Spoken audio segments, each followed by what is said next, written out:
मेरी आवाज आ रही है बेटा आप लोगों को? ऑनलाइन स्टूडेंट बताएंगे।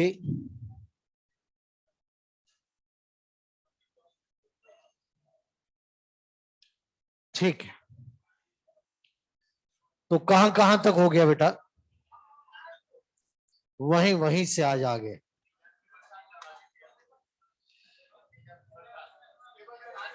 सिलेबस तो बता दिया था ना मैंने। बायोडाइवर्सिटी तक आएगा, पॉल्यूशन नहीं आएगा। टेस्ट सिलेबस बायोडाइवर्सिटी तक है, पॉल्यूशन नहीं आएगा। कहां से? कहां से क्या मतलब? शुरू से आएगा? शुरू से शुरू। तो ग्रीन हाउस इफेक्ट नेक्स्ट आज हम देखते हैं। एसिड रेन नहीं पड़ा था क्या अभी? अभी हमने स्मॉग नहीं पढ़ा। चलिए आज हम बिल्कुल बेटा बिल्कुल।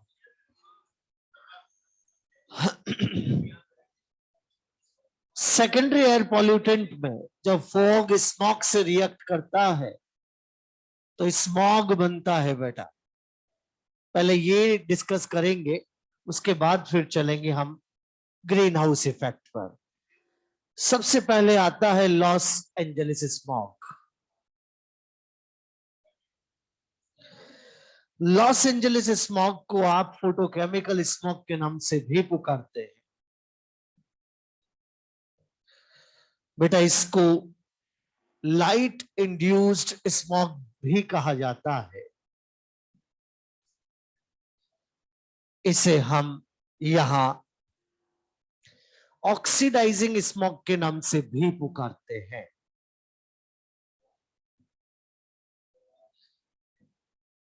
आप सब जानते हैं कि लॉस एंजलिस, लंदन स्मॉग ये नाम इस बेसिस पे दिए जाते हैं कि कहां इनका इंपैक्ट सबसे पहले सबसे ज्यादा रहा।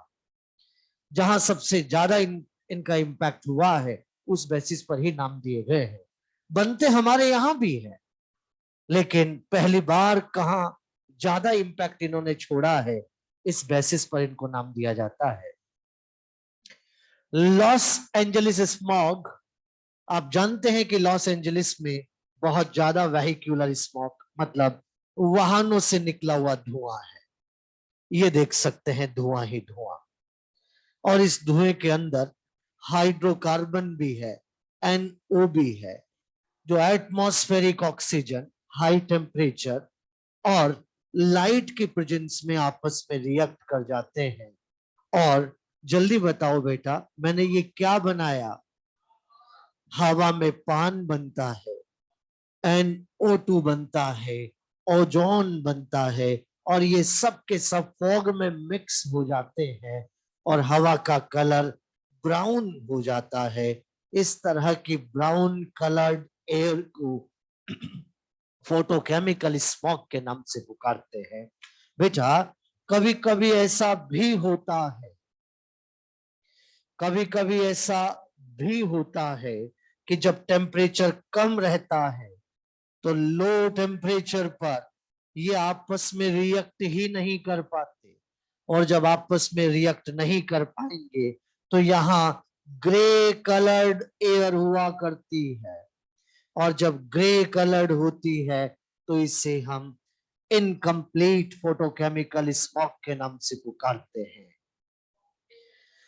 जब आपस में रिएक्शन ही नहीं होती तो इनकम्प्लीट फोटोकेमिकल स्मॉग होता है, लेकिन जब ये रिएक्ट करके ब्राउन कलर्ड एयर हो जाती है तो उसे कंप्लीट फोटोकेमिकल स्मॉग के नाम से पुकारा जाएगा। कंप्लीट फोटोकेमिकल स्मॉग कहते हैं। यहां इस स्मॉग के अंदर आप बच्चे देख सकते हैं कि यहाँ पान बन रहा है, और जब यहाँ पान बनता है तो ये नुकसान करता है हमारी आईज और स्किन में। इरिटेशन करता है पान, जलन करता है बेटा। आईज और स्किन में इरिटेशन कर रहा है पान।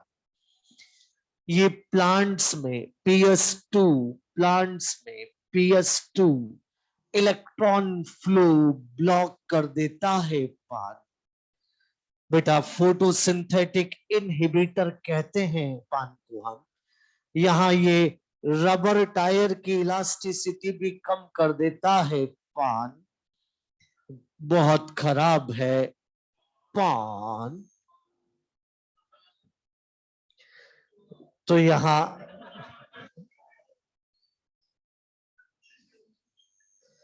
साथ के साथ ओजोन भी है बेटा यहाँ। और जो ओजोन है ये ट्रोपोस्फेरिक ओजोन है। ट्रोपोस्फेरिक ओजोन जिसको कि आप गंदी ओजोन के नाम से पुकारते हैं, ये एम्फाइसीमा करती है बेटा।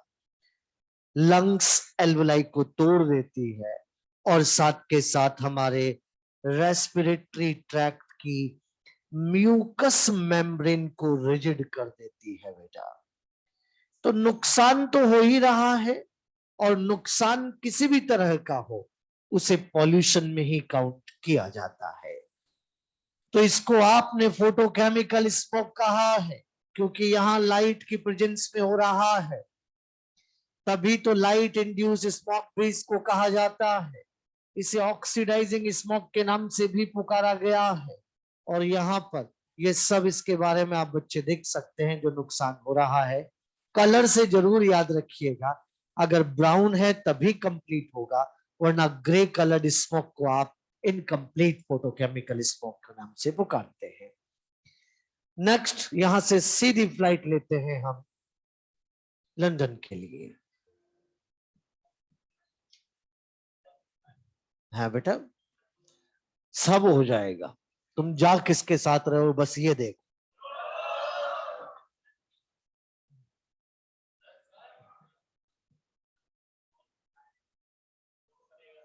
कहां बनेगा? ये तो हाई टेम्परेचर पे हो रहा है।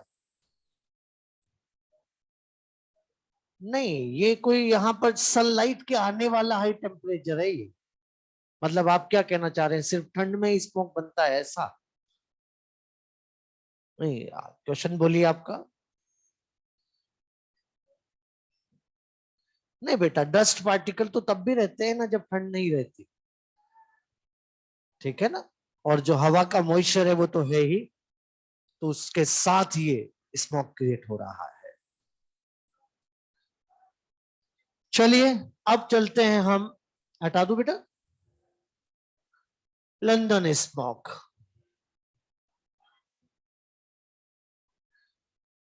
लिख लीजिए बेटा जल्दी से। लंदन स्मॉग जिसे हम कॉल इंड्यूस्ड स्मोक के नाम से भी पुकारते हैं, जिसको हम इंडस्ट्रियल स्मोक के नाम से भी पुकारते हैं, जिसको हम क्लासिकल स्मोक के नाम से भी पुकारते हैं, जिसको हम सल्फर स्मोक के नाम से भी पुकारते हैं, जिसको हम येलो स्मोक के नाम से भी पुकारते हैं, जिसको हम यहां, ये हटाओ बेटा इधर, ये वाला, जिसको हम 5 डेज स्मोक के नाम से भी पुकारते हैं बेटा, जिसको हम रिड्यूसिंग स्मोक के नाम से भी पुकारते हैं बेटा, जिसको हम, ये कुछ नाम है इसके, और इन्हीं नाम से सारा स्मोक समझ में आ जाएगा। इसको कॉल इंड्यूस्ड कहा है, इंडस्ट्रियल स्मोक कहा है, क्लासिकल स्मोक कहा है, सल्फर स्मोक कहा है, येलो स्मोक कहा है, 5 डेज स्मोक कहा है, रिड्यूसिंग स्मोक के नाम से पुकारा है। ये सब यहाँ इनके नाम हैं। आप सब जानते हैं कि लंदन में इंडस्ट्रियल कॉल बर्निंग ज्यादा, इंडस्ट्रियल कॉल बर्निंग हो रही है। और जब इंडस्ट्रियल कॉल बर्निंग होती है तो उससे जो धुआं निकलता है, ये धुआं सल्फर ऑक्साइड रिलीज कर रहा है। सल्फर ऑक्साइड जब हवा में आते हैं तो एटमॉस्फेरिक वाटर वेपर ऑक्सीजन की प्रेजेंस में बेटा ये इस लो टेम्परेचर पर स्पेशली नाइट में आपस में रिएक्ट कर जाते हैं। और जब आपस में रिएक्शन हो जाती है तो मैंने ये क्या बनाया, हवा में H2SO4 बनता है और हवा का कलर येलो हो जाता है। और इस तरह का yellow coloured smoke London smoke कहलाता है। ये स्मोक वहां पहले भी बनता है, रूटीन में बनता है, तो इसको आपने क्लासिकल स्मोक के नाम से पुकारा है। लेकिन बात 1952 की है। 5 दिसंबर से लेकर 9 दिसंबर तक 5 दिन हो जाते हैं। पहले भी बनता था लेकिन इन 5 दिनों में हद हो गई। इतना भयंकर स्मोक बना कि घरों के अंदर तक देखा गया। लोगों ने इसे इनहेल किया, एसिड इनहेल किया, लंग्स में डैमेज। 5 दिन के अंदर अंदर 4000 लोग मारे गए। इतना भयंकर और बड़ा इंपैक्ट पहली बार लंदन में देखने को मिला, तभी तो इसका नाम ही रख दिया गया लंदन स्मॉग। बेटा क्या मैं इसको 5 डे स्मॉग कह दूं? क्या इसको मैं येलो स्मॉग कह दूं? क्या इसको मैं सल्फर स्मॉग कह दूं? रूटीन में बनता है तो क्लासिकल कह दूं? इंडस्ट्रीज कॉल बर्निंग है तो इंडस्ट्रियल और कॉल इंड्यूस स्मॉग कह दूं? क्या इस रिएक्शन में ऑक्सीजन का रिडक्शन है तो रिड्यूसिंग स्मॉग कह दूं? वही सारे नाम है बेटा। इसको आप industrial smog, call induce smog, classical smog, sulphur smog, कुछ भी नाम से पुकारिए। किसी एक नाम से आ जाए तो भी समझ जाना, सल्फर स्मॉग लिखा मिल जाए तो भी कह देना लंदन स्मॉग की बात हो रही है। क्लासिकल स्मॉग भी लिखा मिल जाए तो भी कहना लंदन स्मॉग की बात हो रही है। तो ये कंप्लीट यहां पर स्मॉग है। पॉल्यूशन बहुत फैल चुका है। हमारा मन कर रहा है कि हम कंट्रोल करें, लेकिन बेटा हम चाहते हैं कि थोड़ा और फैला लें, फिर एक साथ ही कंट्रोल करेंगे। और इसके लिए हम यहां पहले ग्रीन हाउस इफेक्ट और ओजोन डिप्लीशन भी पढ़ेंगे। लेकिन क्या सब बच्चों को कलर से स्मॉग याद रहेगा? 3 प्रकार के कलर आए, ग्रे, ब्राउन और येलो। गजब। आओ तो फिर हो जाए ग्रीन हाउस इफेक्ट।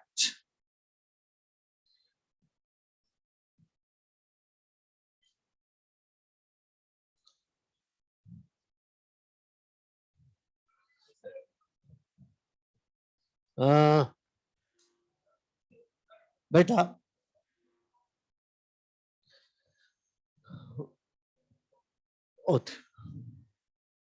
वहां पर ऑक्सीजन की प्रेजेंस में जो हो रहा था उसमें O3 बन रहा है। यहां ऑक्सीजन का खुद का रिडक्शन हो रहा है, इस बेसिस पे ही कहा है और ज्यादा नहीं, क्योंकि H2SO4 खुद ऑक्सीडाइजिंग एजेंट है, रिड्यूसिंग नहीं है। ग्रीन हाउस इफेक्ट ये अपनी बायोलॉजी एनसीईआरटी का बड़ा पार्ट है, ध्यान रखिए, समझदारी से पढ़े। ग्रीन हाउस इफेक्ट एक नेचुरल फिनोमिना है, नॉर्मल फिनोमिना है, होना चाहिए, जरूरी है। ये हो रहा है तो आज हमारी अर्थ का average temperature 15 degree centigrade maintain है। अगर ये नहीं होता तो -18 हो जाता।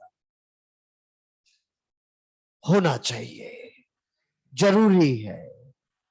अगर आप ग्रीन हाउस इफेक्ट का सिंपल मतलब समझना चाहते हैं तो 1 घंटे तक कार को धूप में खड़ा करो और फिर उसके अंदर जाके बैठ जाओ, आपको ग्रीन हाउस इफेक्ट का मतलब समझ में आ जाए। बाहर से आने वाली हीट अंदर आ रही है, लेकिन अंदर की हीट पूरी तरह से बाहर, अंदर का टेम्परेचर बाहर से ज्यादा, यही ग्रीन हाउस इफेक्ट है। यहां टर्म ग्रीन हाउस इसलिए यूज हो रही है क्योंकि प्लांट्स को कंट्रोल्ड एनवायरनमेंट में ग्रो करवाने के लिए स्पेशल ग्लास हाउस बनाए जाते हैं, उन्हें आप ग्रीन हाउस के नाम से पुकारते हैं। जैसे मैं चाहता हूं कि कोटा के प्लांट को शिमला में लगाऊं, तो उसे वहां हाई टेम्परेचर देना पड़ेगा, तो उसके लिए वहां स्पेशल ग्लास हाउस बनाया जा रहा है।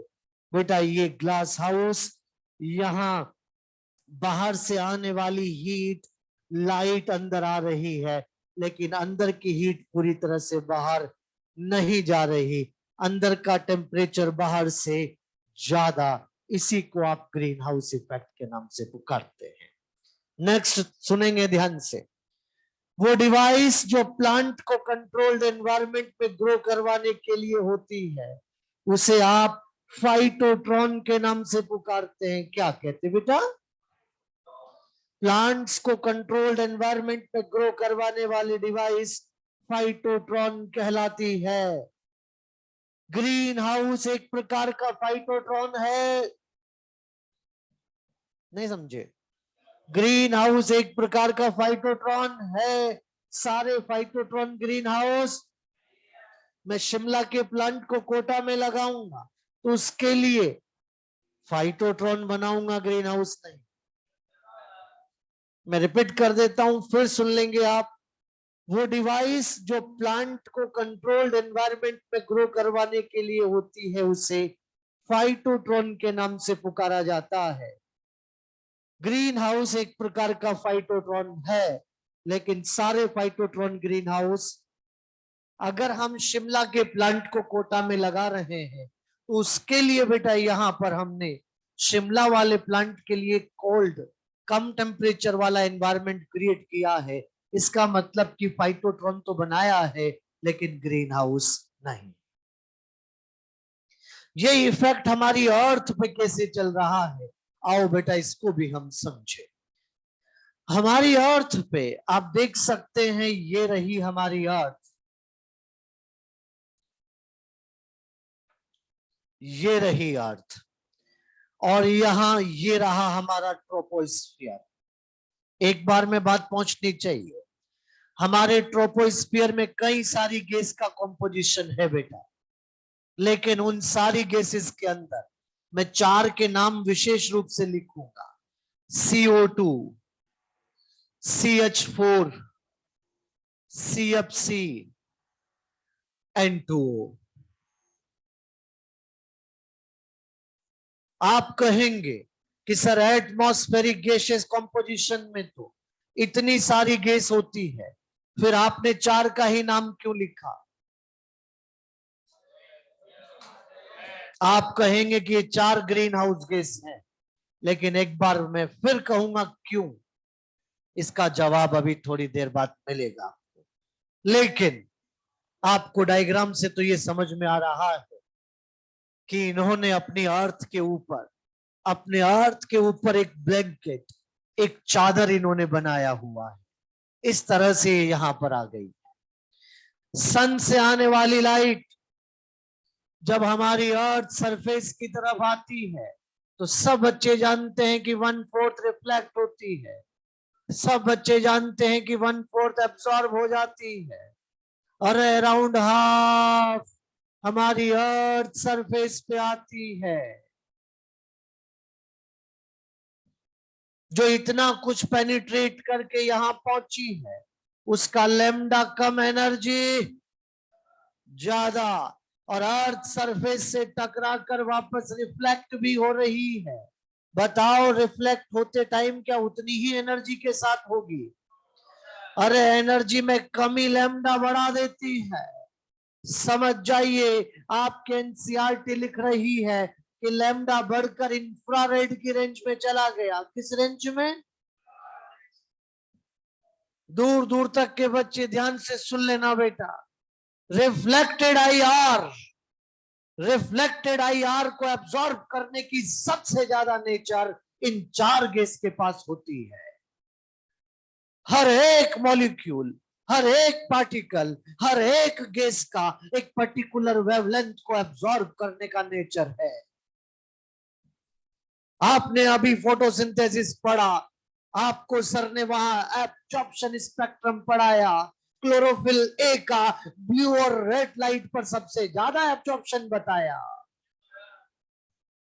समझ जाइए, हर मॉलिक्यूल का, हर पिगमेंट का एक पर्टिकुलर वेवलेंथ को एब्जॉर्ब करने का नेचर है। अरे टोटल एटमॉस्फेरिक गैसियस कंपोजिशन में ये चार वो हैं जो रिफ्लेक्टेड आईआर को सबसे ज्यादा एब्जॉर्ब करती है। और अगर आईआर की एनर्जी एब्जॉर्ब करेगी तो हीट की फॉर्म में रेडिएट करती है, और हीट आकर हमारी अर्थ सरफेस को गर्म कर देती है, और अर्थ सरफेस का ऐसे गर्म हो जाना ही ग्रीन हाउस इफेक्ट कहलाता है।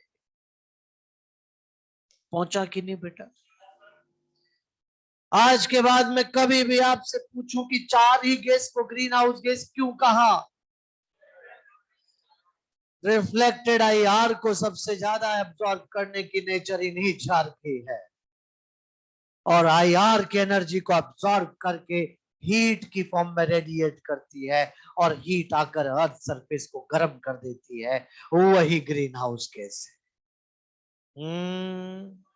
बेटा जरा एक बार दोबारा से बताओ रे यार, आपने कौन कौन सी गैस को ग्रीन हाउस गैस के नाम से पुकारा है? CO2, CH4, CF, N2O।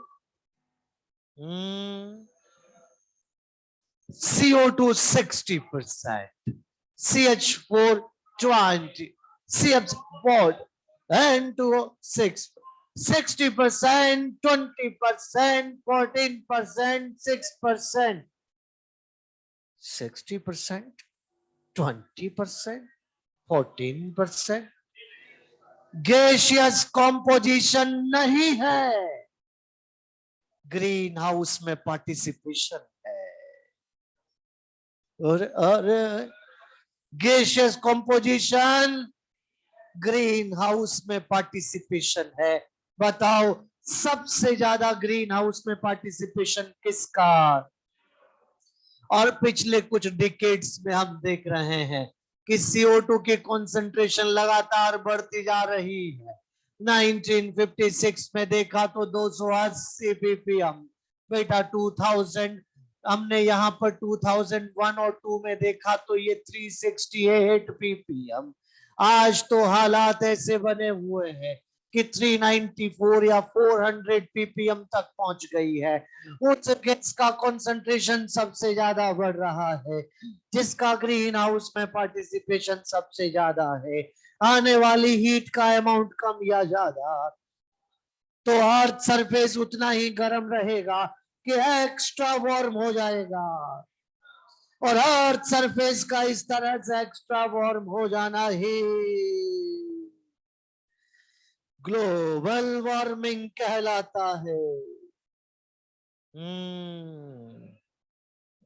बेटा अगर आज केवल ग्रीन हाउस इफेक्ट ही होता तो मैं पॉल्यूशन में पढ़ाता ही नहीं। काई का पॉल्यूशन, वो तो अच्छी बात है, होना चाहिए, जरूरी है, लेकिन वो तो ग्लोबल वार्मिंग से जुड़ा है, इसलिए पॉल्यूशन है। यस, हाँ जी। अच्छा वही चीज दोबारा लिख दी क्या अपन ने? लैम्डा ज्यादा एनर्जी का, ये लो बेटा, फ्लो में चल जाता है मामला। बेटा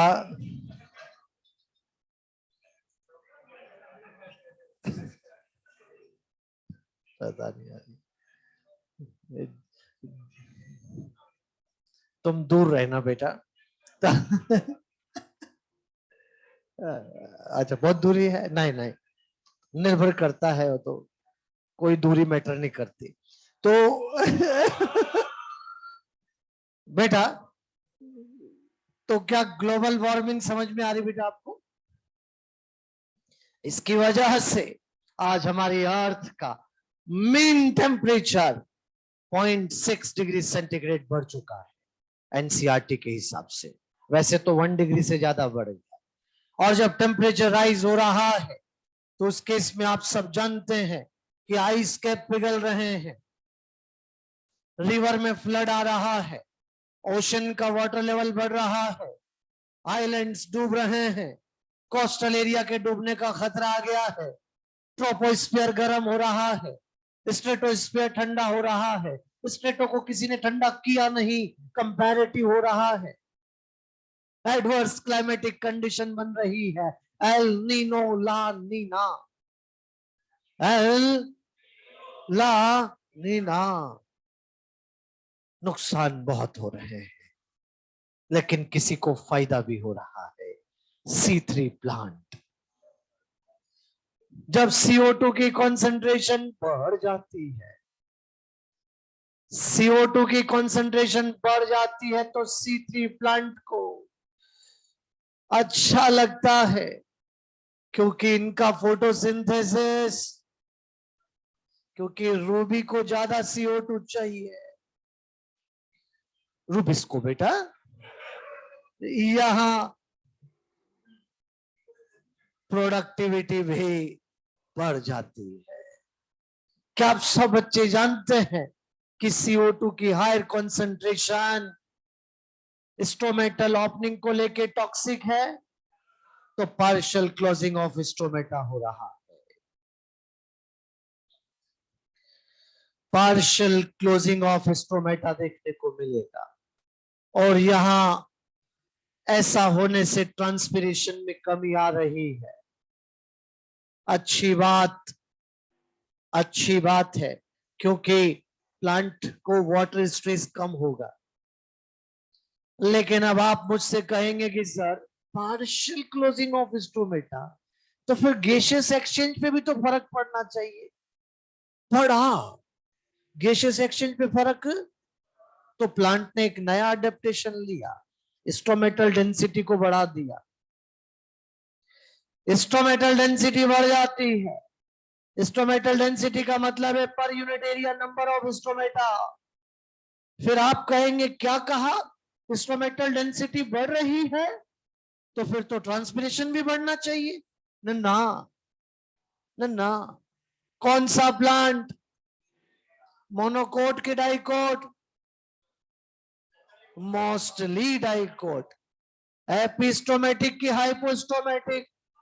हाइपो। स्टोमेटा ऊपर बढ़े कि नीचे, लाइट ऊपर है कि नीचे, ट्रांसपिरेशन बढ़ेगा क्या, पर गैसियस एक्सचेंज बढ़ जाएगा।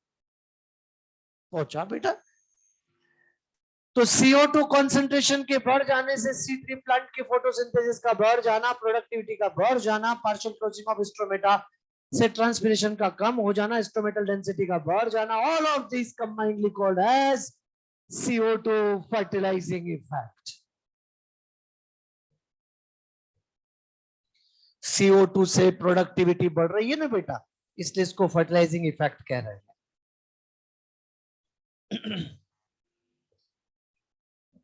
है बेटा, लेकिन आज कह देना C3 प्लांट से लिमिट में, क्या कहोगे? लिमिट में। ये मत सोचना C3 कि CO2 कॉन्सेंट्रेशन बढ़ती बढ़ती जाएगी और तुम फोटोसिंथेसिस बढ़ाते बढ़ाते जाओगे। लिमिट में। जिस दिन ज्यादा बढ़गी ना, पूरे बंद हो जाएंगे स्टोमेटा, अरे मर जाओगे।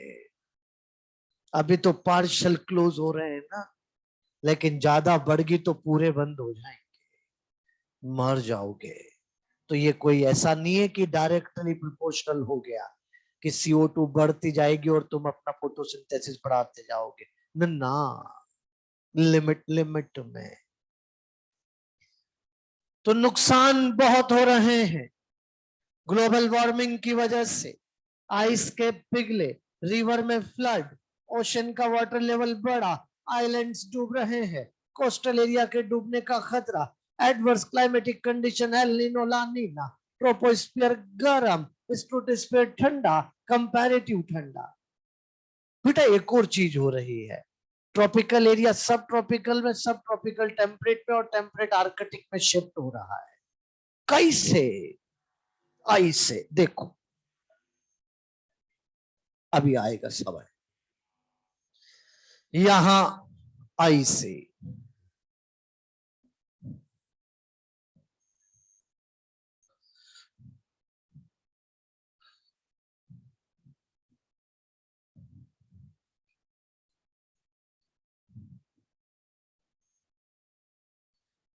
नॉर्थ साउथ 0 डिग्री, ट्रॉपिकल सब ट्रॉपिकल। देखिए बेटा,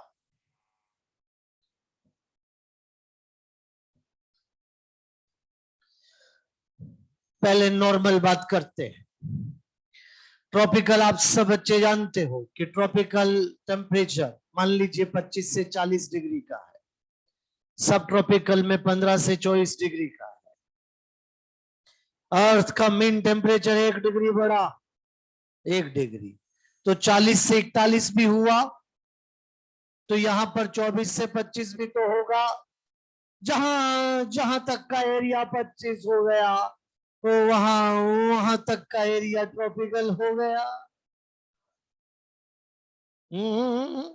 क्योंकि ट्रॉपिकल की शुरुआत 25 से। क्या ऐसा होने से सब ट्रॉपिकल टेम्परेट में और टेम्परेट आर्कटिक में खिसक रहा है? तभी तो आइस के पिघल रहे। पहुंच पा रहा है क्या? कुछ बच्चे कहते हैं कि सर अच्छा ही तो हुआ, ट्रॉपिकल एरिया बढ़ गया, डाइवर्सिटी बढ़ जाएगी। बढ़ेगी नहीं, कम हो जाएगी। जब ट्रॉपिकल खिसक के सब ट्रॉपिकल में गया, तो सब ट्रॉपिकल वाला मरा भी तो। और आप चाहते क्या हो? क्या अर्थ पे सारा ट्रॉपिकल हो जाए? डाइवर्सिटी और कम हो जाएगी। डाइवर्सिटी तब रहती है जब ट्रॉपिकल के साथ सब ट्रॉपिकल वाला भी होता है, सब ट्रॉपिकल के साथ टेम्परेट वाला, टेम्परेट के साथ आर्कटिक वाला। अगर ऐसा है, सब सब रहते हैं तभी डाइवर्सिटी रहती है। यहाँ केवल ट्रॉपिकल ट्रॉपिकल, डाइवर्सिटी कम हो जाएगी बेटा। ये अपना बिल्कुल पहुंच रहा है बेटा। पैथोजन के मजे आ गए, फैल फैल के बीमारियां कर रहा है, क्योंकि उसको ट्रॉपिकल की रेंज अब बड़े एरिया में मिलती है। नहीं समझे? फैल के बीमारी करेगा और आगे दूर जाके, क्योंकि पैथोजन को हाई टेम्परेचर चाहिए, वो दूर दूर तक मिलेगा। मैं मानता हूं कि C3 का ट्रांसपिरेशन कम हुआ, लेकिन ओवरऑल तो बड़ा है। हवा की मॉइस्चर कैरिंग कैपेसिटी बढ़ गई, हवा में मॉइस्चर बढ़ गया, टेम्परेचर बढ़ ही रहा है, पैथोजन के मजे आ गए। अब पहले से ज्यादा बीमारियां होती है, क्योंकि पैथोजन का सर्वाइवल एटमॉस्फेयर में बढ़ चुका है। अब बीमारी और ज्यादा करता है। पहले जब टेम्परेचर कम और ड्राइनेस ज्यादा रहती थी, तो पैथोजन को ग्रो करने के मौके कम मिलते थे। वो रेनी सीजन में ग्रो करने की सोचता था। जब हवा में मॉइस्चर बढ़ जाता है, टेम्परेचर राइज होता है, तब वो ग्रो कर पाता था। लेकिन अब तो हर टाइम ही उसको मौका मिल रहा है। अगर ऐसा हो रहा है, तो बीमारियां पहले से ज्यादा हो रही है बेटा। ये सब चीजें आपको यहाँ पर इसके नुकसान में काउंट करनी है, जो ग्लोबल वार्मिंग की वजह से हो रहे हैं। मैं नुकसान सिर्फ बोल रहा हूं, लिखूंगा नहीं बेटा। ये जितने भी नुकसान मैंने बोले, राइट फ्रॉम आइस के पिघलने से अब तक जो कुछ भी बोला, पॉइंट वाइज आप खुद अपनी नोटबुक में घर पे लिखेंगे। क्या क्या नुकसान मैंने बोले हैं, वो आपको एक बार खुद से सोच के लिखना है कि क्या क्या बोला गया था। हाँ, टेम्परेचर टेम्परेचर के राइज करने से प्लांट्स का ट्रांसपिरेशन ओवरऑल बढ़ जाता है, जो पानी भाप बन के उड़ रहा है वो और ज्यादा होने लग जाता है, तो moisture carrying capacity of air बढ़ जाती है, इसलिए बढ़ जाता है बेटा। ठीक है, हम कहते हैं ना उमस हो रही है, टेम्परेचर भी तो ज्यादा ही होता है तब, और मॉइस्चर भी ज्यादा ही होता है, तो ये चीजें यहां पर आपको देखने को मिलेगी बेटा। अब आप कहें कि adverse climatic condition El Nino La Nina, वैसे तो आपके एनसीईआरटी सिर्फ नाम लेके ही निकल रही है, वैसे हम भी चाहते तो नाम लेके ही निकल जाते, लेकिन थोड़ा सा हिंट आपको दे रहा हूं, ज्यादा ज्योग्राफी में नहीं घुसना है, आपको भी उतना ही ध्यान रखना है जितना मैं बोल रहा हूं। यहां एल नीनो, ला नीना, पहली बात एल नीनो बॉय को कहते हैं और ला नीना गर्ल को कहते हैं, नीनो और Nina, Nina girl Nino boy Spanish term है। फिर आप कहें कि इनको बॉय और गर्ल क्यों कहा गया, एक बार क्रिसमस टाइम की बात है, साउथ अमेरिका के मछुआरों ने आके कहा कि समुद्र का पानी पहले से ज्यादा गर्म हो रहा है, मछलियां पकड़ना आसान हो रहा है, अगर ऐसा, क्योंकि गर्म पानी में मछलियां ऊपर आ जाती है, इस बात को देखा गया तो सही मिला, पहली बार ट्रॉपिकल पैसिफिक ओशियन में अमेरिकन साइड पे वार्मिंग क्रिसमस टाइम पे देखी गई थी, और क्रिश्चियनिटी में क्राइस्ट बर्थ क्रिसमस होता है, क्राइस्ट बॉय चाइल्ड थे बॉय, उसी को लेकर नाम दे दिया एल नीनो, उसका अपोजिट अपने आप बन गया ला नीना, तो ये L Nino La Neena term है। ला नीना जब होता है तो कंडीशन उतनी खराब नहीं होती, ये ठीक ठाक है, हाँ आइडियल कुछ भी नहीं है, नुकसान दोनों में होता है, लेकिन ज्यादा नुकसान एल नीनो करता है। जब ला नीना है तो मामला ठीक ठाक चल रहा है, लेकिन एल नीनो के आने पर हवाओं के रुख बदल जाते हैं, कैसे देखेंगे आप, यहां पर ये वर्ल्ड मैप में थोड़ी इमेज बनाइएगा, north America, south America 0 degree equator है, ये रहा ट्रॉपिकल पैसिफिक ओशियन,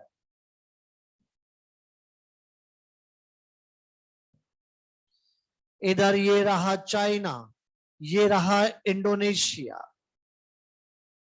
ये देखें जनरल, हम भी इधर ही हैं, नॉर्मल कंडीशन है, जनरल बात है कि हमारी तरफ लाइट इंटेंसिटी की वजह से, लाइट की वजह से समुद्र का पानी थोड़ा ज्यादा गर्म होता है, मैंने ये नहीं कहा कि उधर वाले ठंडे हैं, मैं ये कह रहा हूं इधर का पानी कंपैरेटिव गर्म है, और जहां गर्मी होती है वहां हवाओं की डेंसिटी कम होती है, गर्म हवाएं ऊपर उठती है, बादल बनते हैं, बरसात होती है, अरे कहो रे कहो, इंडिया का मॉनसून अच्छा रहे, और जब मॉनसून अच्छा रहता है तो हमारे इंडिया के कुछ स्टेट्स में फ्लड आती है, बिहार, यूपी, वेस्ट बंगाल फ्लड आ रही है, मैंने कहा ना आइडियल तो कुछ भी नहीं है, यहां फ्लड देखने को मिलेगी, जब ये हवाएं ऊपर उठी तो इनका स्पेस लेने इधर की हवाएं, इनका स्पेस लेने इधर की हवाएं, इनका स्पेस लेने इधर की हवाएं आ रही है, ये एयर वर्टेक्स चल रहा है, इसे कहते हैं ला नीना, लेकिन 5 से 8 साल में अब कुछ बदलाव देखने को मिल रहे हैं, हमारी तरफ की वाटर करंट तो फ्लो करती हुई जा रही है, अमेरिकन साइड इंडस्ट्रियल एरिया ज्यादा, ग्रीन हाउस गैस एमिशन ज्यादा, अमेरिका पहले ग्रीन हाउस गैस एमिशन में नंबर 1 था, अब चाइना है। अगर ऐसा है तो धीरे धीरे यहां वार्मिंग बढ़ रही है। इधर मैंने नहीं कहा कि ठंडे हो गए, मैंने कहा कि उधर ज्यादा गर्म हो गया, और अब हवाएं उधर से उठती है, बादल इधर बनते हैं, बरसात इधर होती है, अमेरिका में तूफान आएंगे, फ्लड आएगी। यहाँ हम ये हवाएं उसका स्पेस लेने उधर, ये इधर, ये इधर, अरे इधर आते आते ड्राइनेस क्रिएट हो जाती है। समझ जाइए, इंडियन मॉनसून डैमेज हो रहा है। अब मैं एक ही लाइन में इस बात को बोलूंगा जो आपको याद रखना है। ट्रॉपिकल पैसिफिक ओशियन में अमेरिकन साइड पे वार्मिंग बढ़ जाने से, एयर डायरेक्शन का बदल जाना, अमेरिका में फ्लड, इंडियन मॉनसून का डैमेज होना क्या कहलाता है, ये याद रखना है आपको। ट्रॉपिकल पैसिफिक ओशियन में अमेरिकन साइड पे वार्मिंग बढ़ जाने से, एयर डायरेक्शन का बदल जाना, अमेरिका में फ्लड, इंडियन मॉनसून का डैमेज होना क्या कहलाता है, एल नीनो। आपको बस यही याद रखना है। आज तक बस एक ही क्वेश्चन पूछा गया है कि ट्रॉपिकल पैसिफिक ओशन की वार्मिंग क्या कहलाती है, आंसर एल नीनो होगा। पहले तो ये 5 से 8 साल में होता था, अब तो ये और फ्रीक्वेंट हो रहा है। अगर ये लगातार बना रहा, आधी दुनिया डूब जाएगी, आधी सूखी रह जाएगी। तो आखिर इसे रोकने के क्या प्रयास किए जा रहे हैं, किस तरह के एफर्ट हम कर रहे हैं इसे रोकने के लिए? आओ बेटा, इंटरनेशनल लेवल पे क्या चल रहा है चर्चा करते हैं। इंटरनेशनल लेवल पर हम शुरुआत 1992 से ही करेंगे। 1992, जिसे आप सब बच्चे अर्थ समिट के नाम से पुकारते हैं, यूएनसीडी कहते हैं, रियो डी जेनेरो ब्राजील, जहां सबने जाकर चर्चा और चिंता जताई थी। इसी को फॉलो अप लेते हुए क्लाइमेट चेंज को लेकर पहली कॉन्फ्रेंस 1995, पहली कॉन्फ्रेंस जिसे आप कॉप 1 के नाम से पुकारते हैं। यहां कॉप का मतलब है कॉन्फ्रेंस ऑफ पार्टीज। बेटा पार्टीज मतलब कंट्रीज, कॉन्फ्रेंस ऑफ पार्टीज के नाम से पुकारते हैं। ये बर्लिन जर्मनी में हुआ था। लेकिन एक बार फिर सब चिंता जता के ही चले गए, कॉप 1 फेल हो गया। अगले साल फिर बुलाया जाता है 1996। इस बार कॉप 2 जो कि जेनेवा स्विट्जरलैंड में हो रहा था, लेकिन एक बार फिर बेटा सब चिंता जता के ही भाग गए, कॉप 2 फेल हो गया। फिर अगले साल बुलाया जाता है 1997 कॉप 3 जो कि क्योटो जापान में हुआ, और पहली बार सक्सेसफुल कॉप जिसे आप सब बच्चे यहाँ का एग्रीमेंट क्योटो प्रोटोकॉल के नाम से पुकारा गया। प्रोटोकॉल का मतलब ही एग्रीमेंट है बेटा। बताइए पहला सक्सेसफुल कॉप कौन सा माना जाता है, 1, 2 या 3? यहां बनाए गए प्रोटोकॉल का नाम बताइए। क्योटो प्रोटोकॉल किसके लिए बनाया गया था? ग्रीन हाउस गैस एमिशन को कम करने के लिए बनाए गए रोड मैप यही थे। बना ये 1997 में, लेकिन इसका इम्प्लीमेंट करते करते 2005 हो गया था। इसको अप्लाई 2005 से किया गया।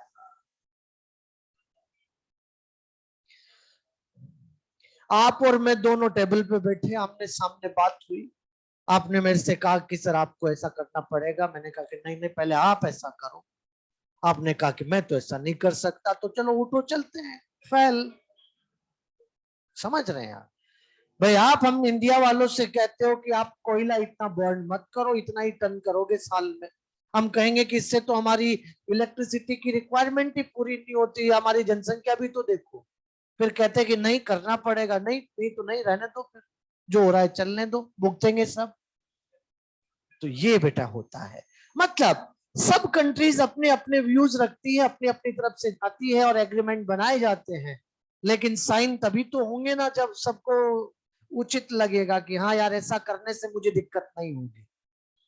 तो उससे कहते हैं बेटा कि जब कोई बात ही नहीं बन पाती तो फेल ही माना जाता है कि फेल हो गया। ठीक ठीक। जैसा मैंने आपसे शायद क्लास में कहा था कि इस बार चाइना ने ये दावा किया है कि 2050 तक कार्बन एमिशन जीरो कर देगा। 2050 तक कार्बन एमिशन जीरो करने का टारगेट लेके चाइना अब इस बार वाले कॉप में गया था, वहां बोल के आया है, लेकिन ये नहीं बताया कैसे करेगा, ये नहीं बताया गया कि कैसे होगा, लेकिन ऐसा बोल के आया है। हमने भी उचित कदम उठाए हैं। हम लोग भी इंडिया में अब सोलर एनर्जी, इलेक्ट्रिक व्हीकल्स की तरफ डाइवर्ट हो रहे हैं, चीजों को अब उस तरफ ले जा रहे हैं। आने वाला समय उन्हीं का है, इलेक्ट्रिक व्हीकल्स होंगे, सोलर पैनल्स ज्यादा से ज्यादा होंगे।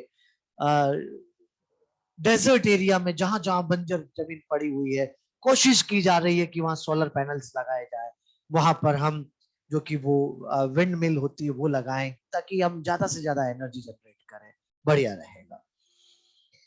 2005 लेकिन यहां डिसाइड किया गया था कि आने वाले 2012 तक ग्रीन हाउस गैस एमिशन में कमी लेके आएंगे, तब तक हर साल मिलते रहेंगे। आप बच्चे देख सकते हैं आपके मॉड्यूल में पता 55 फाफा।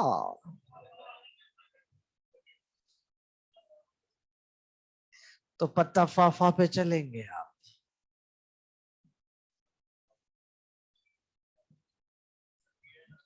हैं? हैं? पेज 55 पर कॉप का पूरा पर्चा गिवन है आप, और इस पर्चे में आप बच्चे देख सकते हैं कि पहला कॉप दिया है, दूसरा नहीं है, फेल ही था इसलिए नहीं लिखा। तीसरा जरूर लिखा है लेकिन इसका इम्प्लीमेंट 2005, और 2012 में हम डायरेक्ट चलेंगे, लेकिन 11 भी लिखा है क्योंकि 11 भी एग्जाम में पूछा जा चुका है। COP 17 2011 Durban South Africa. COP 18 2012 Doha Qatar. Qatar वाला वही साल है जो यहाँ था, और यहाँ पर टारगेट लिया था कि 2020 एक्सटेंड कर दो। 2012 में पूरा नहीं हुआ ना टारगेट, 2020 तक एक्सटेंड कर दिया गया था, तब तक होते रहेंगे। अब तो और टारगेट आगे बढ़ रहे हैं। 2013 वर्सावा पोलैंड, फिर लीमा पेरू, फिर पेरिस फ्रांस। पेरिस फ्रांस को इंपोर्टेंट कर लेंगे आप। ये वही कॉप है जिसको ट्रंप ने मानने से मना कर दिया था। इसे पेरिस कन्वेंशन के नाम से भी पुकारा जाता है। ट्रंप ने इनको इसको मानने से मना कर दिया था, लेकिन बाइडेन ने अभी वापस अप्लाई किया है। तो ये दुनिया में समाचारों में हाईलाइट रहा है, इसलिए आपको ये थोड़ा सा ध्यान रखना है। पेरिस फ्रांस इंपोर्टेंट तो ये एक ही है, वैसे पढ़ना सारा ही है क्योंकि पूछ कुछ भी सकते हैं, हम क्या करें। 2011 भी पूछ लिया, 12 भी पूछ लिया, दो ये कॉप 3 भी पूछ लिया, तो कोई भी कॉप आ सकता है, इसका हम कुछ नहीं कर सकते बेटा। तो आपको तो ये ध्यान रखना है कि ऐसे तो कहां तक रटेंगे, 2011 से लेकर अब तक तो कर ही सकते हो यार। 2011 जैसे आपने कहा डरबन साउथ अफ्रीका, फिर दोहा कतर, फिर उसके बाद Versova Poland, Lima Peru, Paris France, फिर उसके बाद में बेटा यहाँ पर आपको मैराकेश मोरक्को होगा, फिर उसके बाद में बॉन जर्मनी होगा, केटोवाइस पोलैंड होगा।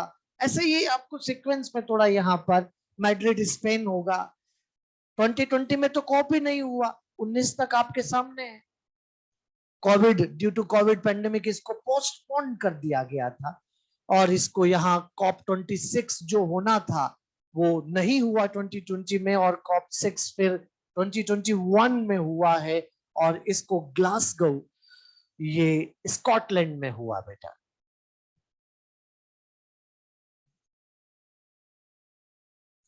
तो यूरोप में ये हुआ था स्कॉटलैंड में, और मोदी जी गए थे इसके अंदर, वहां पर जो आपने सुना ही होगा, पोप से भी मिले थे। पोप पोप जो भी है, तो ये सब यहाँ पर ये, और अब अगले साल का मतलब इस साल का 22 का COP 27 प्रस्तावित है बेटा 2022 में, शर्म अल शेख, शर्म अल शेख। ये मेरे हिसाब से इजिप्ट में होना चाहिए, वही होगा। हिसाब से क्या है मतलब, तो ये इस बार वहीं पर ये कॉप होना है 2022। हाँ बोला है मोदी जी को चले जाएंगे, नहीं जाएंगे तो फिर अपन देखेंगे चले। तो इस तरह से ये कंप्लीट हो गया ग्रीन हाउस इफेक्ट। और अब आओ ओजोन को डिप्लीट करें तुरंत बेटा, तुरंत यार मामला धीमा चल रहा है। हाँ सही चल रहा है, अच्छा।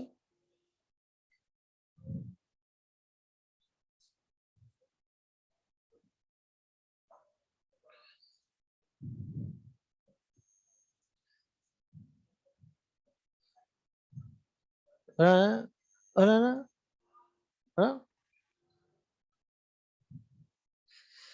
तो ये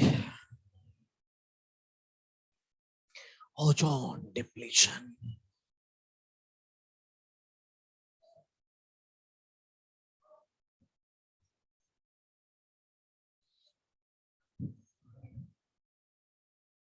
ओजोन डिप्लीशन,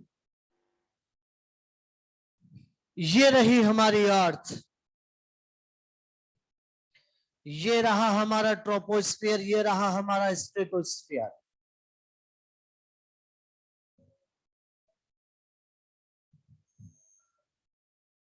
ट्रोपोस्फियर, स्ट्रेटोस्फियर, हमारी सी लेवल से 16 किलोमीटर ऊपर तक ट्रोपोस्फियर है, 16 से लेकर 25 तक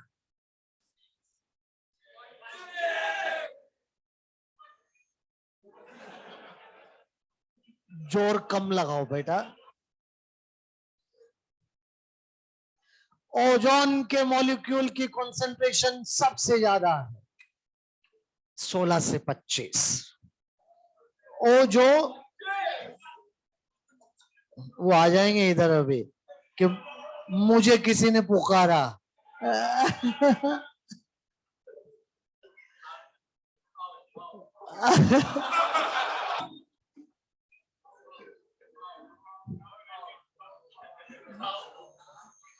ओजोन के मॉलिक्यूल की कंसंट्रेशन 16 से 25।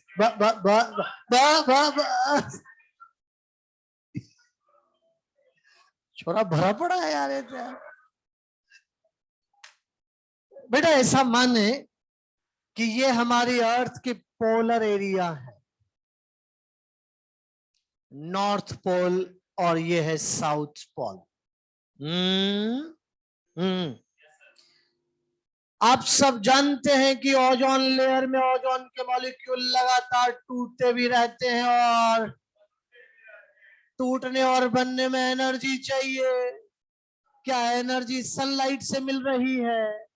तो बताओ पोल और सेंटर में देखें तो लाइट इंटेंसिटी कहाँ ज्यादा? तो एट अ टाइम टूटे हुए ओजोन के मॉलिक्यूल कहाँ ज्यादा? सेंटर। यही वजह है कि ओजोन की थिकनेस पोल पर ज्यादा होती है, पोल पर, सेंटर पर कम। पोल पर 4 mm तो यहाँ 3 mm थिकनेस है। मैंने कहा सेंटर पे थिकनेस कम है, क्या मैंने डिप्लीशन की बातें करी क्या?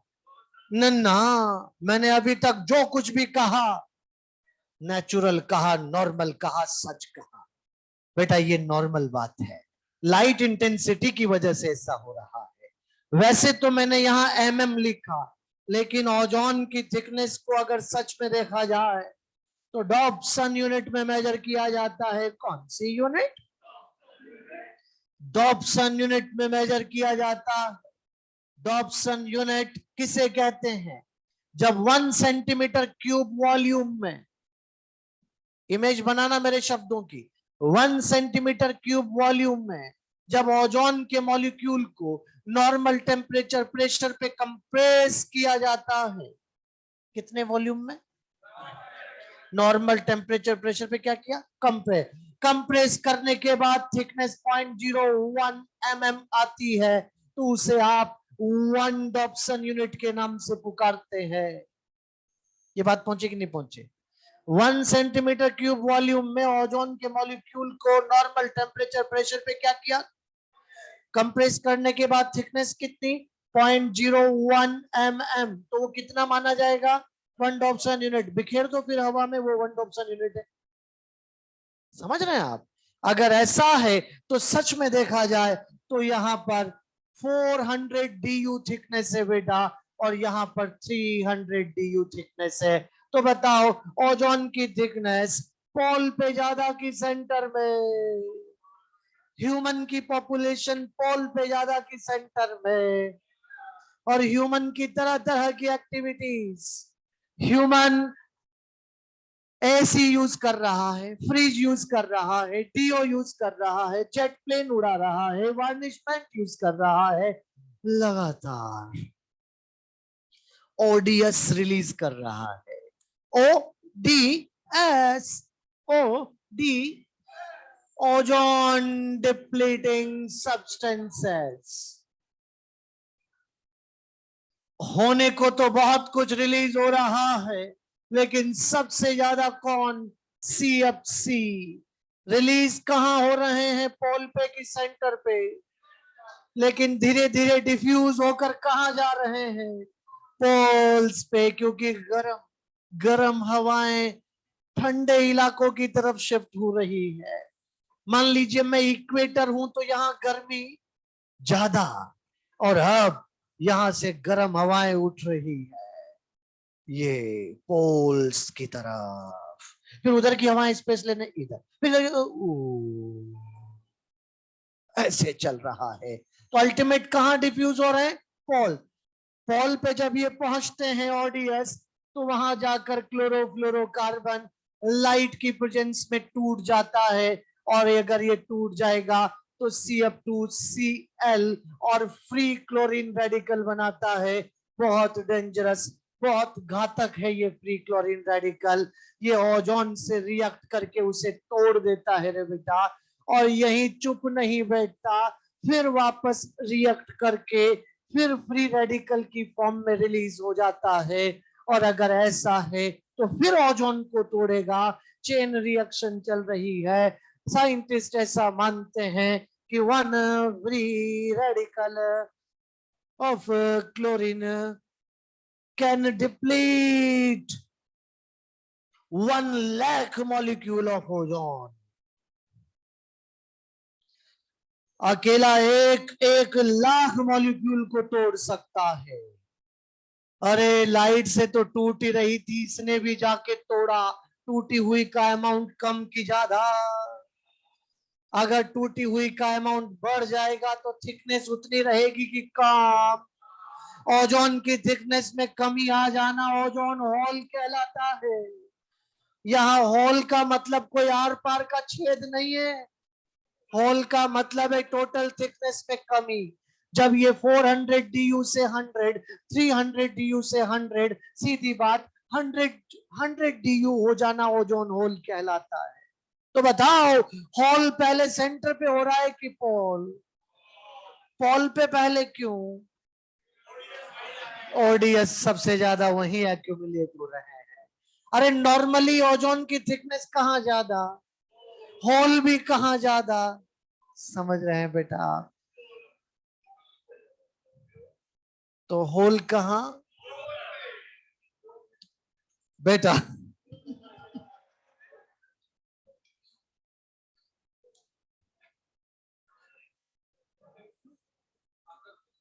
बहुत घातक हो गए बच्चे।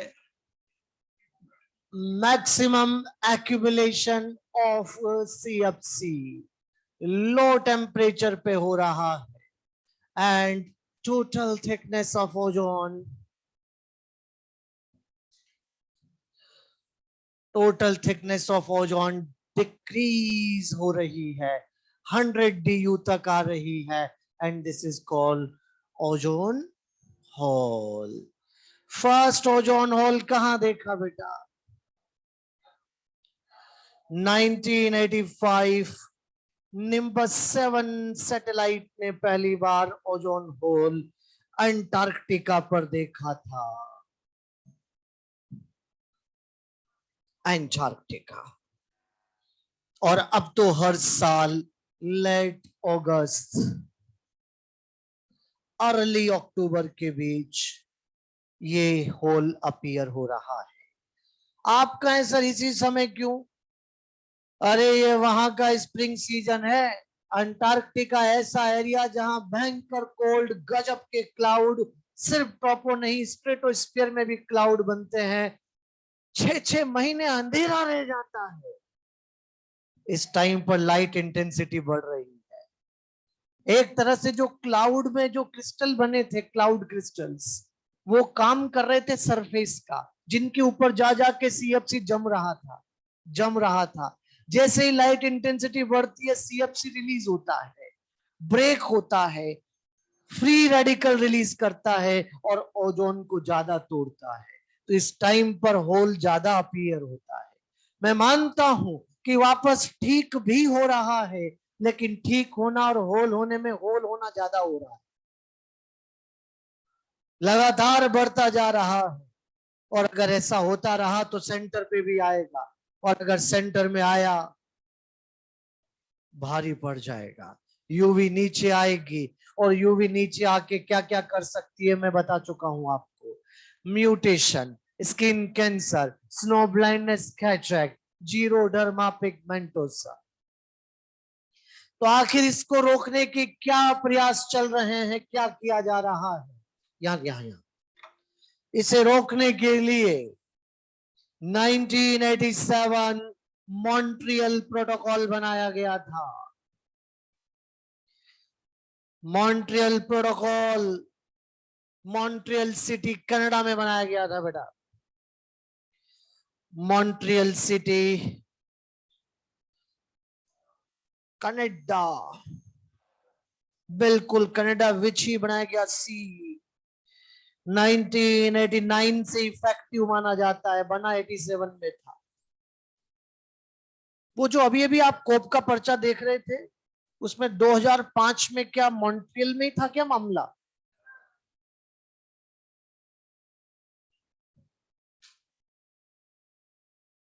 ये थोड़ा ध्यान रखना। क्योटो प्रोटोकॉल का इम्प्लीमेंटेशन भी मॉन्ट्रियल में, मॉन्ट्रियल प्रोटोकॉल भी मॉन्ट्रियल में,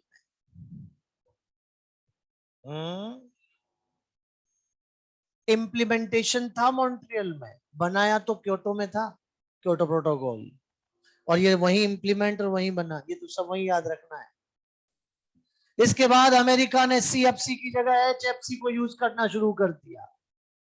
क्लोरोफ्लोरोकार्बन की जगह हाइड्रोफ्लोरोकार्बन, क्योंकि आप जानते हैं कि क्लोरोफ्लोरोकार्बन का क्लोरो ही तो खराब है।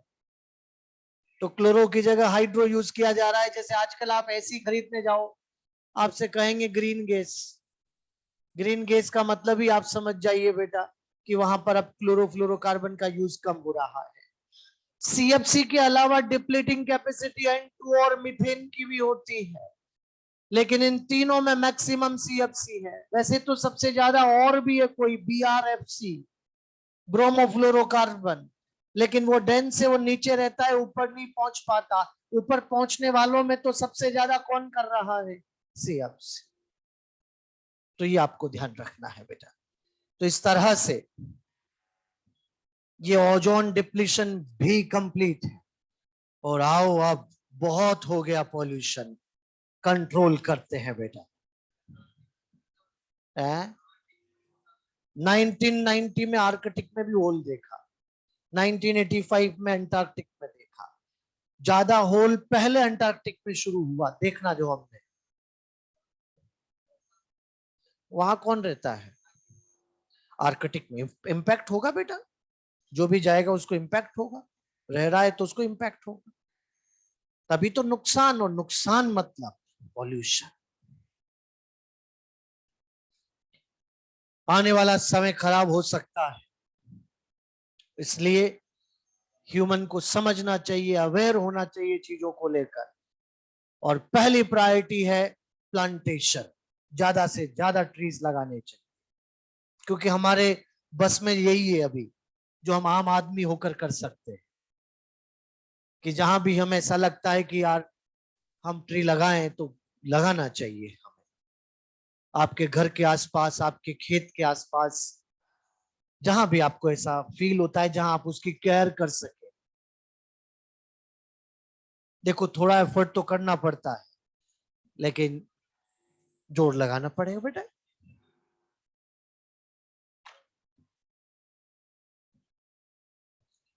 हटा दो बेटा, आओ तो फिर कंट्रोल हो जाए। ये लिख लिया तूने Montreal protocol?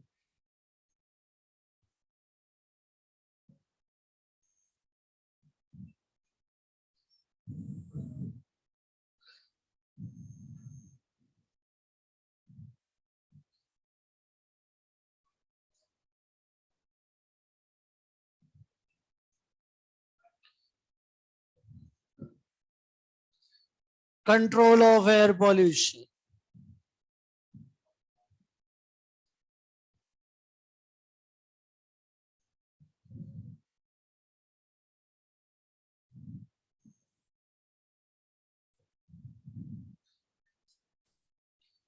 Air pollution control में दोनों ही तरह से कंट्रोल होगा, गैसियस और पार्टिकुलेट।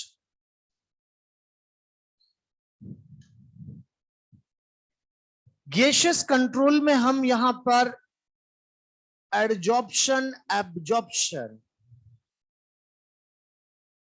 और कंबशन यूज करते हैं बेटा।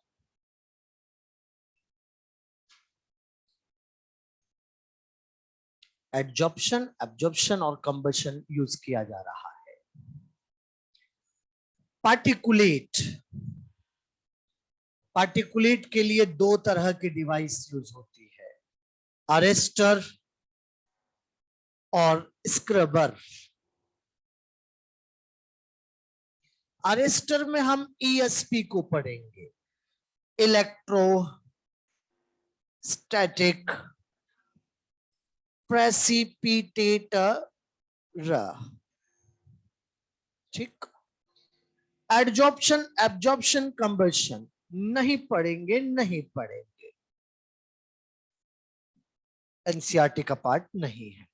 हम तो उधर अरेस्टर और स्क्रबर की चर्चा करते हैं। तो पहले अरेस्टर, ईएसपी की मैकेनिज्म देखो कैसे काम करता है ईएसपी। ये रहा ईएसपी, ऐसे बेटा एक डिवाइस, मैं बताऊंगा आगे, उसके पहले आप बच्चों से कह देता हूं, ईएसपी और स्क्रबर दोनों इंडस्ट्रीज में लगाए जा रहे हैं। इंडस्ट्रीज में, अभी मैं ऑटोमोबाइल्स की बातें नहीं कर रहा, अभी चलेंगे ऑटोमोबाइल्स पे, पहले इंडस्ट्रीज में। पुनः एक काम करो बेटा, यहां पर हाई वोल्टेज इलेक्ट्रोड वायर लगा दो, हाई वोल्टेज इलेक्ट्रोड वायर लगा दिए। पीछे से आ रहे हैं, पीछे से समझ, बोर्ड के अंदर से ऐसे दिख रहा है आपको, बिल्कुल है अंदर, पीछे से बैठा।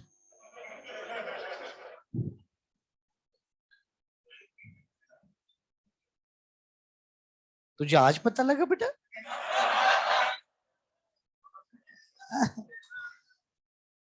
तो ये हाई वोल्टेज इलेक्ट्रोड वायर बेटा, यहां आगे की तरफ एक काम करना यार,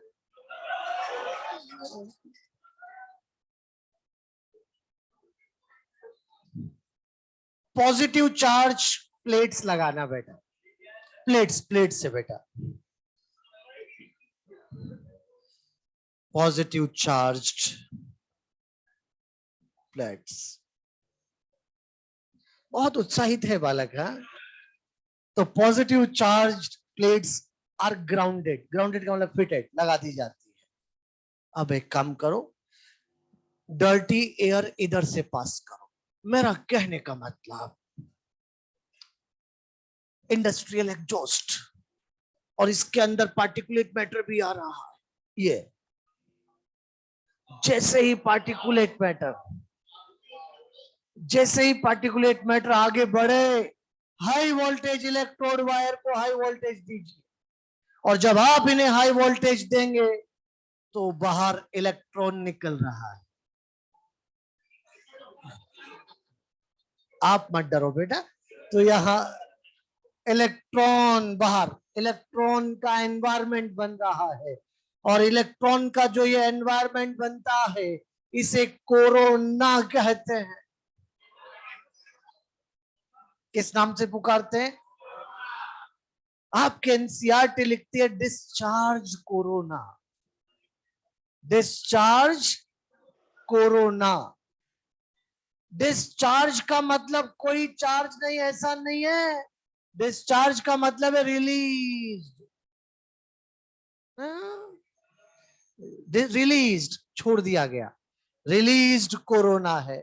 और जब पार्टिकुलेट मैटर आगे कोरोना के बीच में से होके गुजरेगा तो क्या हर एक पार्टिकल पर इलेक्ट्रॉन अटैचमेंट होगा? इलेक्ट्रॉन अटैचमेंट होगा तो क्या पार्टिकल नेगेटिव चार्ज होगा?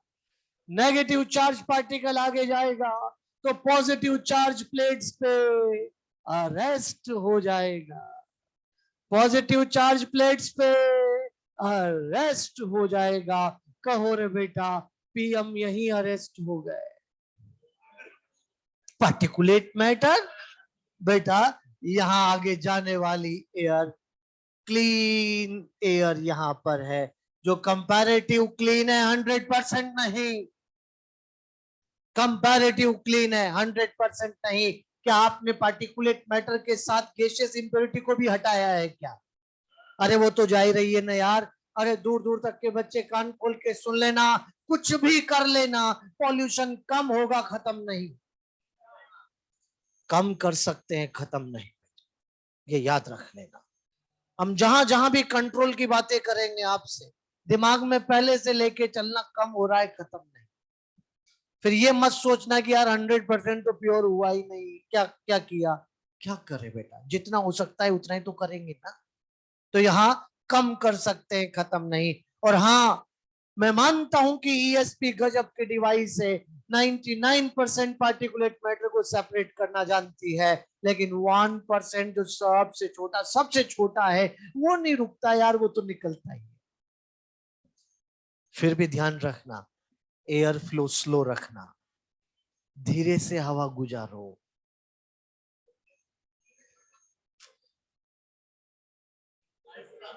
अरे मौका दीजिए पार्टिकुलेट मैटर को कोरोना में घूमने का। जब वो कोरोना में घूम घूम के निकलेगा तभी तो उस पर इलेक्ट्रॉन अटैचमेंट होगा, और इलेक्ट्रॉन अटैचमेंट होगा तभी तो नेट चार्ज नेगेटिव होगा, और इस तरह से अरेस्ट होगा रे बेटा। हाँ? आओ स्क्रबर देख लेते हैं। स्क्रबर के मैकेनिज्म तो जानते होंगे आप।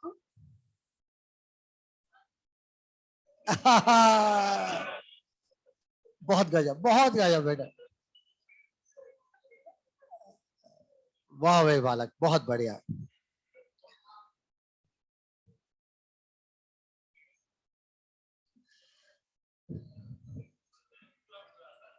स्क्रबर ऐसा होता है, लगभग ऐसी डिवाइस, अभी अभी आ जाएगा बेटा। इधर से गुजारना बेटा, डर्टी एयर इधर से, इंडस्ट्रियल एग्जॉस्ट किया अपने पास। गर्म हवाएं ऊपर उठती है तो उसके साथ साथ पार्टिकुलेट मैटर भी तो जा रहा है ना। जैसे ही पार्टिकुलेट मैटर हवाओं के साथ ऊपर उठने लगे, फव्वारे चला दो।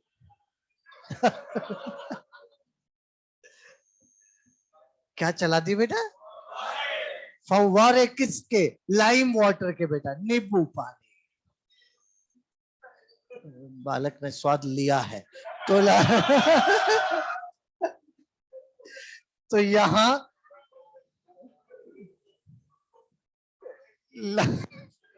लाइम वाटर स्प्रे हो रहा है और यहां से नींबू पानी पिया हुआ है, मतलब आप लोगों ने, बहुत बढ़िया बेटा। जैसे ही ये हो रहा है वैसे ही पार्टिकुलेट मैटर पानी में घुल घुल कर नीचे आ जाएगा। इसे यही कलेक्ट कर लो, ऊपर मत जाने दो बेटा। क्या मैं ऐसा कह दूं, कहूं? नॉन पॉइंट सोर्स होने से बचा नहीं। अरे पॉइंट सोर्स का ट्रीटमेंट आसान है, नॉन पॉइंट सोर्स का ट्रीटमेंट बहुत मुश्किल है बेटा। तो हमने नॉन पॉइंट सोर्स होने से बचा लिया। याद करो, लिखाया मैंने ये आपको। पहले बताओ लाइम वाटर ही क्यों यूज किया हमने? क्योंकि ये सल्फर डाइऑक्साइड से रिएक्ट कर लेता है, SO2 भी घुल घुल के आ जाएगी साथ में। तो उस डिवाइस का नाम बताइए जो पार्टिकुलेट के साथ गैसियस इंप्योरिटी को भी अलग करती है, स्क्रबर। और ऊपर से जाने वाली हवा कंपैरेटिव क्लीन हो जाएगी, कंपैरेटिव क्लीन है बेटा।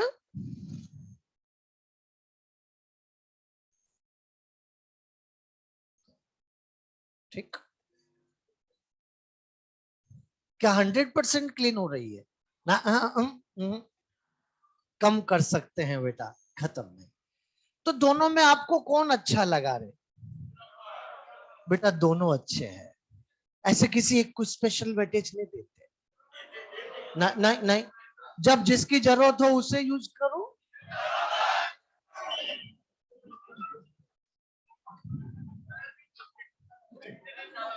भाई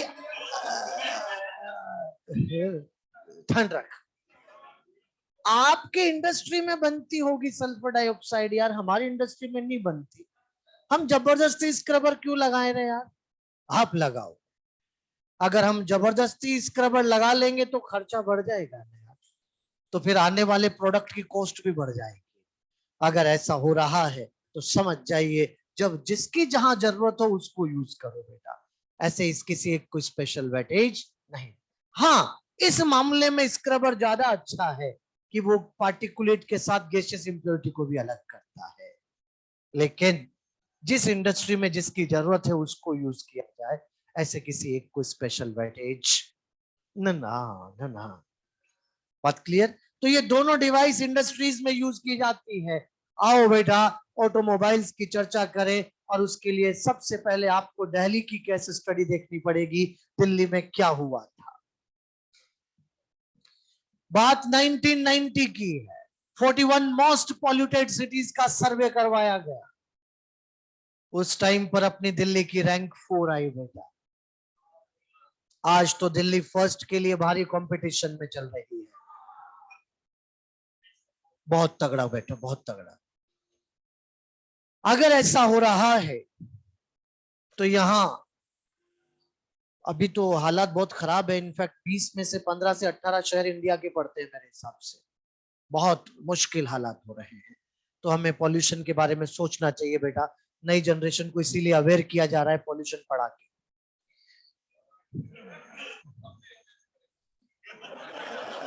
मतलब तुम आगे किसका दोगे? और गजब यार, तो बहुत घातक हो गए बालक। तो 41 मोस्ट पॉल्यूटेड सिटीज का सर्वे, जिसमें कि दिल्ली की रैंक 4। इस बात की चिंता एक भले आदमी को हुई और सुप्रीम कोर्ट में केस फाइल कर दिया गया। सुप्रीम कोर्ट में इस तरह से किया जाने वाला case PIL, public interest litigation, जनहित याचिका के नाम से पुकारा जाता है। जनहित याचिका पे सुनवाई की गई और इसमें दिल्ली एडमिनिस्ट्रेशन को बुलाया गया, उनसे बात की कि भाई हो क्या रहा है, पॉल्यूशन बढ़ रहा है, इसे रोकने के आप क्या प्रयास कर रहे हो? दिल्ली एडमिनिस्ट्रेशन ने कहा कि पॉल्यूशन तो बढ़ रहा है, रोकेंगे इसे, हमें समय चाहिए। 2002 तक का टाइम दिया गया।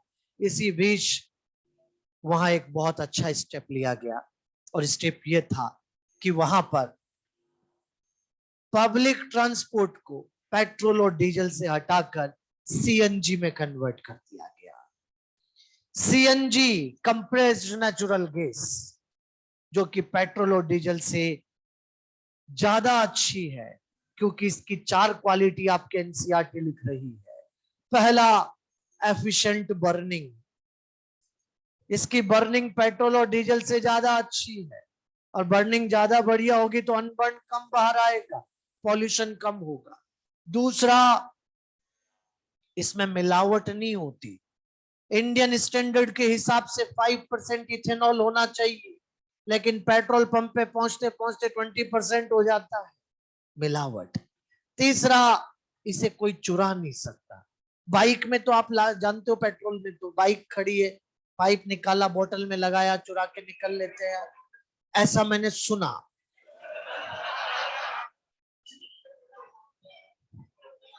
सुना बेटा, ऐसे हो जाता है बेटा।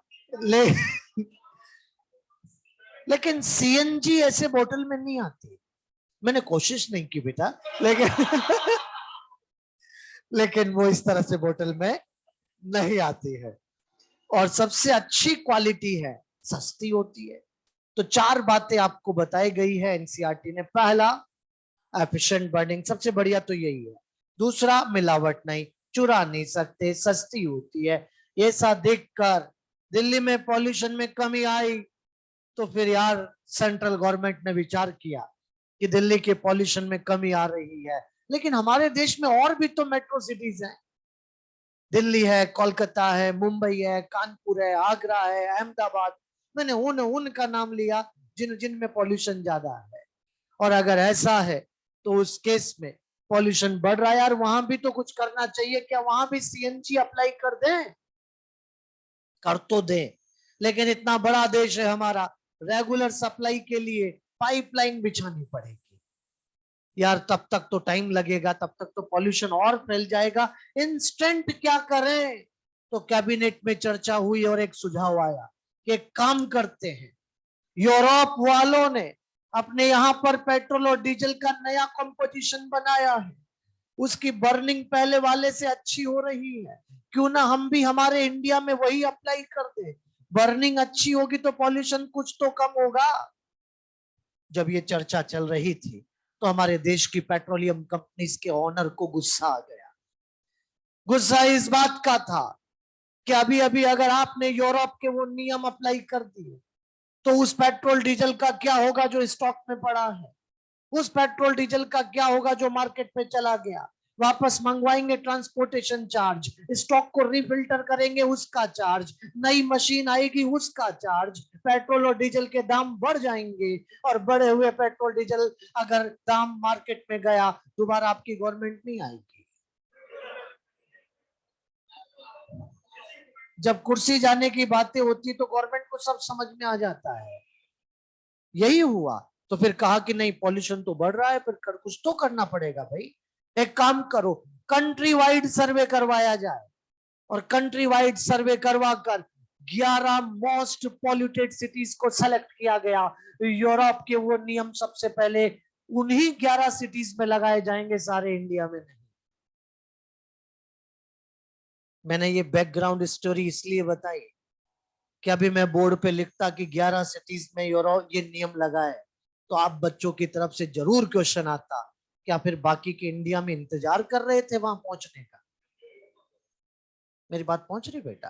तो अब आपको क्लियर है कि सबसे पहले 11 में ही क्यों, कि जो आपका स्टॉक है बाकी के इंडिया में भिजवाओ, लेकिन 11 सिटी में तो नया कंपोजिशन जाएगा। तो यूरोप के ये नियम कब कब आए, इन नियम के अंदर क्या क्या किया गया, इनके अंदर फ्यूल और इंजन में क्या चेंज किए जाते हैं, जानने के लिए देखते रहे बेटा अगले एपिसोड में। Keep watching.